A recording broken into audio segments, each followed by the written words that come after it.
에베네셀은요, 여호와께서 여기까지 우리를 도우셨다라는 말이에요. 자, 우리 한번 같이 읽어볼까? 시작. 여호와께서 여기까지 우리를 도우셨다. 그러니까 에베네셀은 예벤과 엣셀의 합성어입니다. 예벤은 돌 반석을 말하고 엣셀은 돕는다는 의미입니다. 그러므로 에베네셀은 도움의 들 도우시는 하나님을 말합니다. 그러니까 사무엘은 하나님의 도우심으로 우리가 승리했다는 것을 잊지 않고 기억하기 위해서 에베네셀의 기념비를 세운 것입니다. 그러므로 에베네셀은 단순한 돌이 아닙니다. 단순한 기념비가 아닙니다. 하나님의 은혜를 잊지 않고 기억하며 감사하며 살겠다라고 하는 신앙의 고백인 것입니다. 그러므로 2025년 한 해가 저물어가는 지금, 우리는 우리를 여기까지 도우시며 인도하신 그 하나님의 은혜를 잊지 말고 에베네셀의 하나님을 찬양해야 할 줄로 믿습니다. 분명한 사실은 여기까지 우리를 인도하신 에베네셀의 하나님은 여기까지 우리를 도우시는 것으로 만족하지 않으시고 장래에도 앞으로도 계속하여 우리를 도우시고 인도하기를 원하신다는 사실입니다. 그러면 어떻게 하면 계속적으로 우리는 우리를 도우시는 그 에베네셀의 하나님의 은혜와 축복을 누리며 살아갈 수가 있을까요? 그래서 오늘은 누가 에베네셀의 축복을 누리며 살 수 있는지에 대하여 생각해 보도록 하겠습니다. 누가 에베네셀의 축복을 누리는가? 첫째로 전심으로 여호와께 돌아오는 자입니다. 자, 어떤 사람이라고요? 전심으로 여호와께 돌아오는 자. 자, 사무엘상 7장은요 어떤 내용이냐면 영적인 침체에 빠져있던 이스라엘이 이가봇의 시대를 청산하고 여호와께로 돌아오는 장면을 기록하고 있어요. 여러분, 이가봇이 뭐예요? 하나님의 영광이 떠났다라고 하는 거죠. 하나님의 영광 가운데 살아가던 이스라엘 백성들이 이제는 하나님의 영광이 떠나버린 시대에 살게 되었습니다. 하나님의 말씀이 희귀하여 들려오지 않는, 그래서 자기 소견대로 살아가는 그런 시대를 살아가고 있었습니다. 그런데 하나님은 이런 이가봇의 시대를 청산하고 새로운 에베네셀의 시대를 열 수 있는 한 사람을 준비하셨어요. 그 사람이 바로 누구죠? 바로 사무엘 선지자입니다. 하나님의 사람 사무엘은 가장 먼저 새로운 영적 전쟁, 영적 각성 운동을 일으켰는데 그 영적 각성 운동을 시작하면서 가장 먼저 했던 말이 뭐냐 그러면 너희가 전심으로 여호와께 돌아오라는 것입니다. 자, 우리 3절의 말씀을 읽겠어요. 다 같이요. 사무엘이 이스라엘 온 족속에게 말하여 이르되 만일 너희가 전심으로 여호와께 돌아오려거든. 여러분, 에베네셀의 축복은요 여호와께로 돌아오는 것으로부터 시작이 되는 것입니다. 성경을 보게 되면 모든 회복은 회개로부터 여호와께 돌아옴으로부터 시작이 되는 거예요. 그런데 어떻게 돌아오라고 말하죠? 어떻게 여호와께 돌아오라고 말해요? 전심으로 여호와께 돌아오라고 말합니다. 그러면 여러분, 전심으로 여호와께 돌아온다는 것은 무엇을 의미할까요? 3절 하반절에 보니까 이렇게 되어 있어요. 읽겠습니다. 시작. 이방신들과 아스다롯을 너희 중에서 제거하고 너희 마음을 여호와께로 향하여 그만을 섬기라. 그러니까 전심으로 여호와께 돌아온다라고 하는 것은 단순히 죄를 짓지 않겠다라고 결심하는 정도가 아니고 회개의 흉내만 내는 정도가 아니라 그들이 섬기고 있던 이방신들과 아스다롯을 제거하고 여호와께로 돌아오는 것을 말해요. 이스라엘 백성들은요 공식적으로 이렇게 선언한 적이 없습니다. 우리는 하나님을 믿지 않습니다. 이렇게 공식적으로 선언한 적이 한 번도 없었어요. 여러분, 성경을 보세요. 이스라엘 백성들이 그렇게 공식적으로 우리는 하나님의 백성이 아닙니다, 이제 우리는 하나님을 섬기지 않겠습니다. 이렇게 공식적으로 선언한 적이 있었던가요? 없었어요. 그들은 언제나 자신들은 하나님의 백성이라고 말했어요. 그들은 언제나 하나님을 섬긴다고 말했어요. 그렇지만 하나님의 백성이라고 말하고 하나님을 섬긴다고 말하면서도 그들은 여전히 이방의 신들을 섬겼어요. 아스다로를 섬기고 바알을 섬겼어요. 사무엘 시대도 마찬가지입니다. 그들은 하나님을 믿는다고 말하면서도 실제로 삶 속에서는요, 바알과 아스다롯을 더 의지하고 섬기며 살았습니다. 그런데 우리 하나님은 이런 이중신앙을요, 정말 싫어하십니다.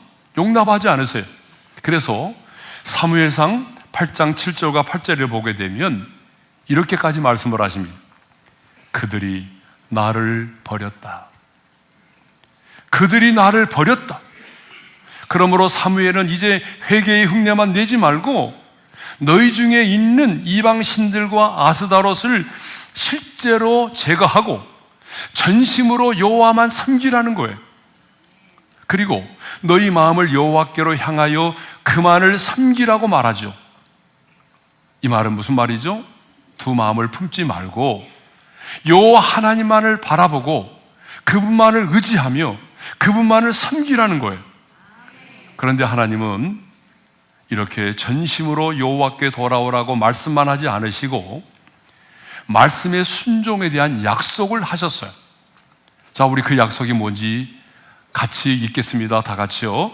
그리하면 너희를 블레셋 사람의 손에서 건져내시리라. 그러면 우상을 제거하고 전심으로 여호와께 돌아와 마음을 다하여 여호와만을 섬기라고 하는 사무엘의 이 말에 백성들은 어떻게 반응을 했을까요? 4절의 말씀을 읽겠습니다. 다 같이요. 이에 이스라엘 자손이 바알들과 아스다롯을 제거하고 여호와만 섬기니라. 이스라엘 백성들은 사무엘의 말에 순종을 했습니다. 그래서 자신들이 그동안 섬겨왔던 이런 바알들과 아스다롯을 제거하고 마음을 다하여 여호와를 섬겼습니다. 철저하게 자신들의 우상을 제거함으로 하나님과의 관계를 회복을 했던 것입니다. 이렇게 이스라엘 백성들이 사무엘 선지자의 말을 순종해서 이방신들을 제거하고 철저하게 여호와만 섬겼을 때에 우리 하나님은 가만히 계시지 않았습니다. 그들 가운데 하나님은 새로운 일을 행하기 시작하셨습니다. 그러므로 우리도 예베네셀의 하나님의 은혜와 축복 속에 살아가기를 원한다면 하나님보다 더 의지하고 있는 여러분의 또 다른 우상들을 제거할 수 있기를 바랍니다. 적어도 여러분이 하나님의 사람이라면 눈에 보이는 우상들을 섬기지는 않을 거예요. 그런데 우리의 마음에는 눈에 보이지 않는 마음의 우상이 있어요. 적어도 우리는 눈에 보이는 우상을 만들어 놓고 섬기지는 않지만 우리의 마음속에 눈에 보이지 않는 마음의 우상이 있어요. 그 마음의 우상이 뭘까요? 골로새서 3장 5절을 보게 되면 이렇게 말하고 있습니다. 다 같이 읽겠습니다. 시작. 탐심은 우상 숭배니라. 여러분, 우리 안에 깊이 뿌리를 내리고 있는 이 탐심과 탐욕, 욕심, 이것이 우리의 눈에 보이지 않는 마음의 우상이라는 거예요. 그러므로 오늘 하나님은 우리에게 말씀합니다. 네가 계속적으로 예배네셀 하나님의 은혜의 축복을 받아 누리기를 원한다면 너의 마음속에 있는 보이지 않는 마음의 우상 탐욕, 그 욕심을 제거하라는 거예요.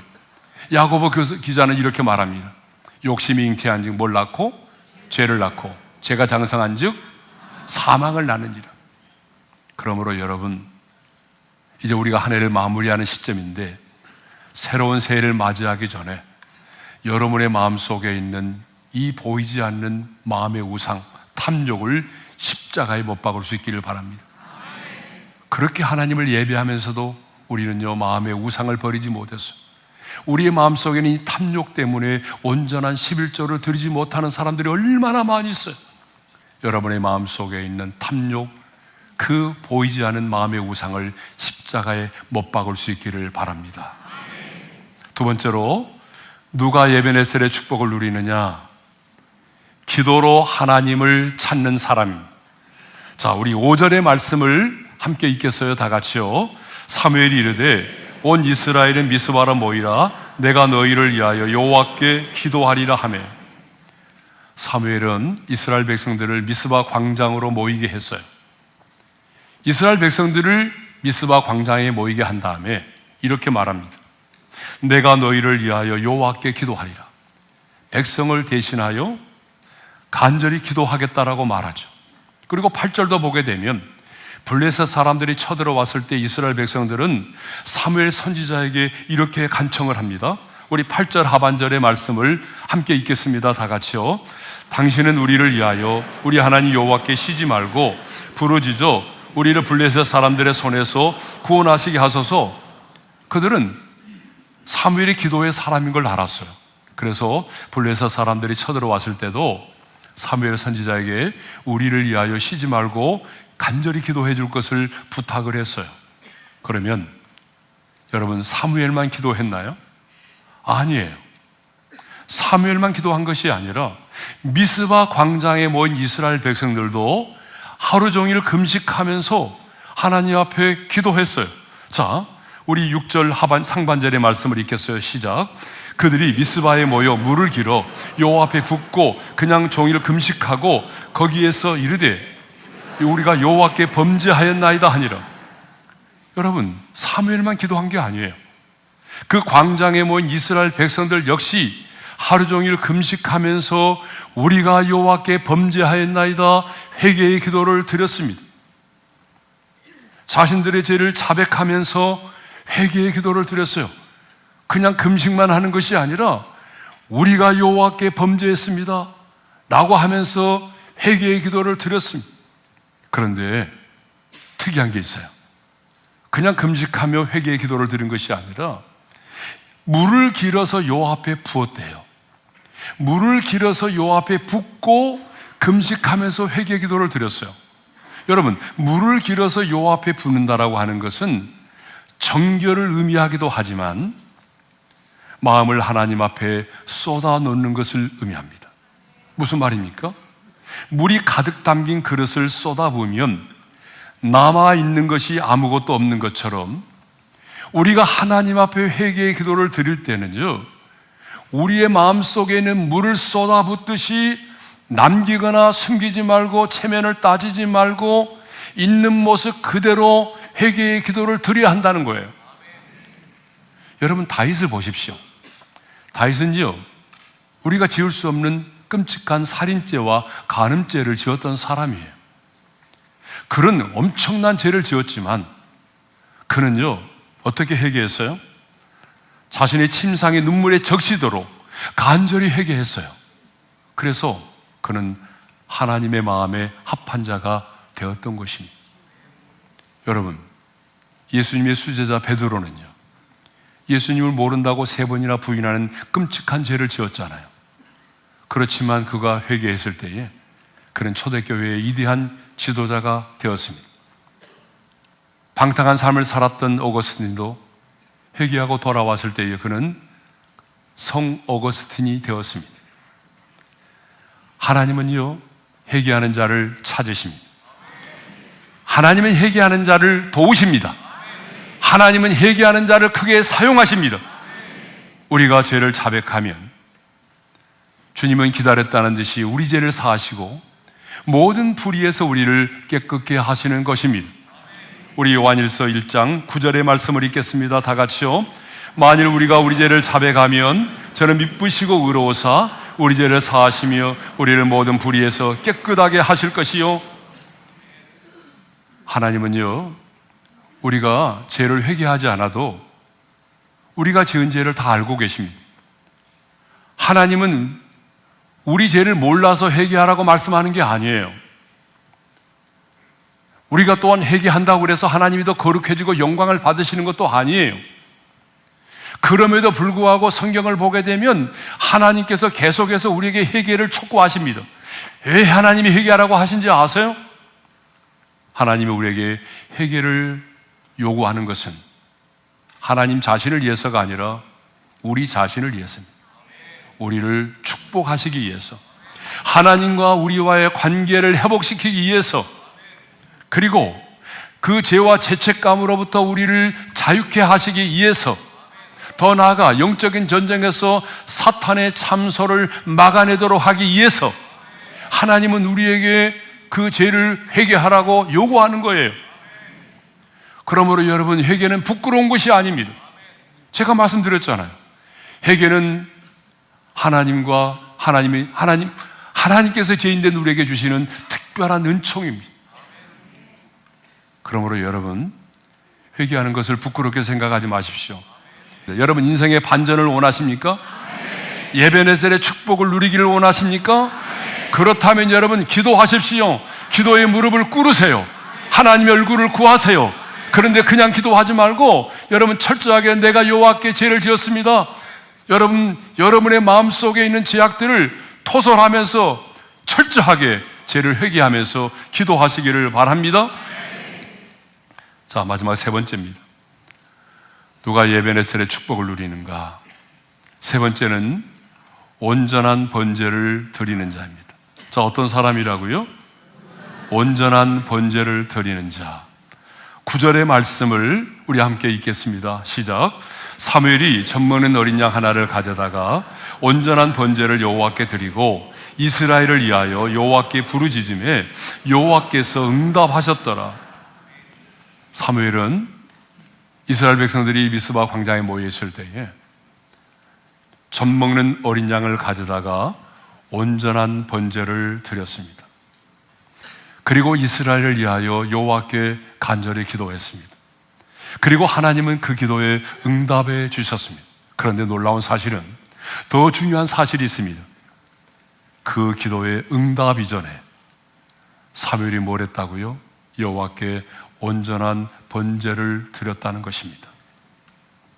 여러분, 그냥 번제를 드렸다고 말하지 않고 성경은 분명히 말합니다. 어떤 번제를요? 온전한 번제를 드렸다. 그러면 여러분, 온전한 번제가 뭘까요? 약식이 아닌 모든 절차를 밟은 제사를 말합니다. 여러분, 번제를 드리는 게 쉽지 않습니다.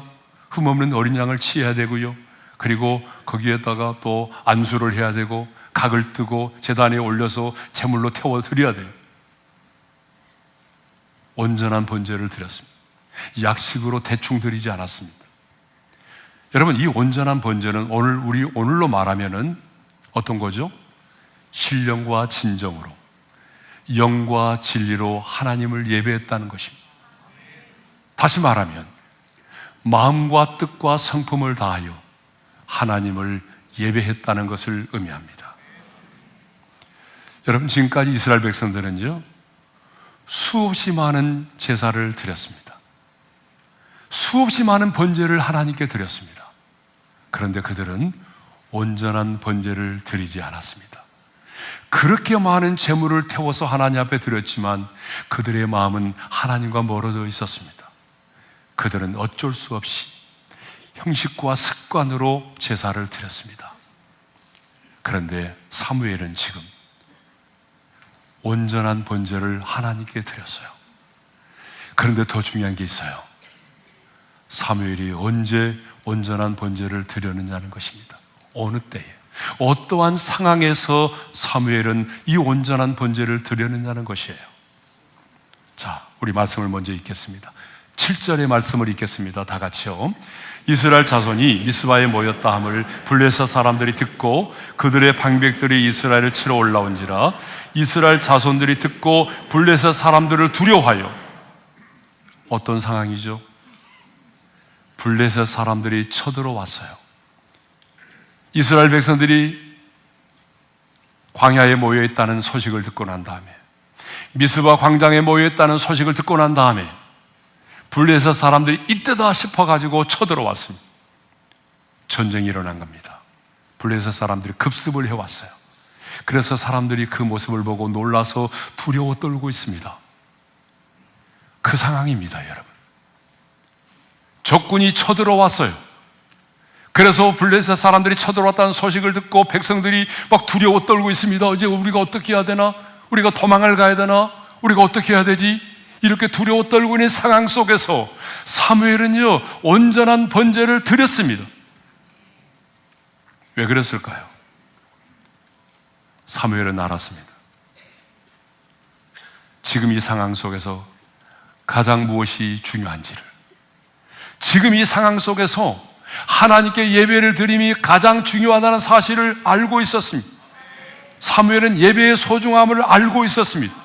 그리고 더 놀라운 것은 온전한 예배를 통해서만이 진정한 회복이 이루어진다는 사실을 알고 있었다는 사실입니다. 그래서 사무엘은 이렇게 위급하고 다급한 상황 속에서도 흔들리지 않고 여호와 하나님 앞에 온전한 번제를 드렸습니다. 하나님은 그 온전한 번제를 받으시고 사무엘의 기도에 응답을 하셨습니다. 성도 여러분, 우리도 이 세상을 살다 보게 되면 정말 블레셋 나라가 급습해 온 것처럼 우리도 이 땅을 살다 보게 되면 이렇게 위급하고 다급한 상황을 만날 때가 많이 있습니다. 근데 사람들은요, 이렇게 위급하고 다급한 상황을 만나면 예배를 스킵해버려요. 나중에 드려도 되지. 그런데 여러분, 그게 아니에요. 예배가 먼저입니다. 아니, 어떤 사람들은 이렇게 위급하고 다급한 일을 만나면 어쩔 수 없이 예배를 형식적으로 습관적으로 드리고 자신의 힘과 능력으로 이 문제를 해결하려고 합니다. 그런데 여러분, 분명히 기억해야 될 사실이 있습니다. 예배의 회복이 없는 회복은 진정한 회복이 아니라는 것입니다. 따라서 하겠습니다. 예배의 회복이 없는 회복은 진정한 회복이 아니다. 그렇기 때문에 우리 하나님은 예배하는 자를 찾으시고 예배하는 자를 도우십니다. 그러므로 우리 오림교회 성도들은 예배에 성공할 수 있기를 바랍니다. 예배에 성공해야 예배네셀의 축복을 누릴 수 있습니다. 우리 옆 사람과 인사합시다. 예배에 성공합시다. 이제 2025년이 저물어 가고 있습니다. 지난 한 해를 돌이켜볼 때에 에베네셀의 하나님께서 여기까지 우리를 도우셨음을 우리는 고백하지 않을 수 없습니다. 그러므로 한 해를 마무리하는 지금 여기까지 우리를 도우시고 인도하신 에베네셀의 하나님을 마음껏 찬양할 수 있기를 바랍니다. 그리고 여기까지 우리를 도우시고 인도하신 에베네셀의 그 하나님의 축복을 잊지 말고 다시 한번 기억하며 감사할 수 있기를 바랍니다. 그리고 다가오는 2026년 에베네셀의 축복을 누리며 살기를 원한다면, 지금까지만이 아니라 장래에도 에베네셀의 하나님의 은혜와 축복을 누리며 살기를 원하신다면 오늘 우리에게 주셨던 이 세 가지 말씀을 기억하셔야 됩니다. 가장 먼저 마음을 다하여 진정으로 주께로 돌아오십시오. 하나님을 섬긴다고 말하면서도 여러분의 마음속에는 또 다른 우상을 의지하고 섬겼던 것들을 철저하게 회개하며 하나님의 얼굴을 구하십시오. 회개는 부끄러운 것이 아닙니다. 회개는 죄인된 우리에게 주시는 하나님의 특별한 은총입니다. 그러므로 여러분, 새해를 맞이하기 전에 하나님, 내가 이렇게 넘어졌고 실수했습니다. 내가 여호와께 범죄했습니다. 여러분의 마음속에 숨겨진 죄악들을 고백하며 철저하게 회개하고 새로운 새해를 맞이할 수 있기를 바랍니다. 그리고 온전한 예배를 드리십시오. 아무리 위급하고 다급한 상황일지라도 예배를 멀리하지 마시고 예배에 성공할 수 있기를 주님의 이름으로 축복합니다.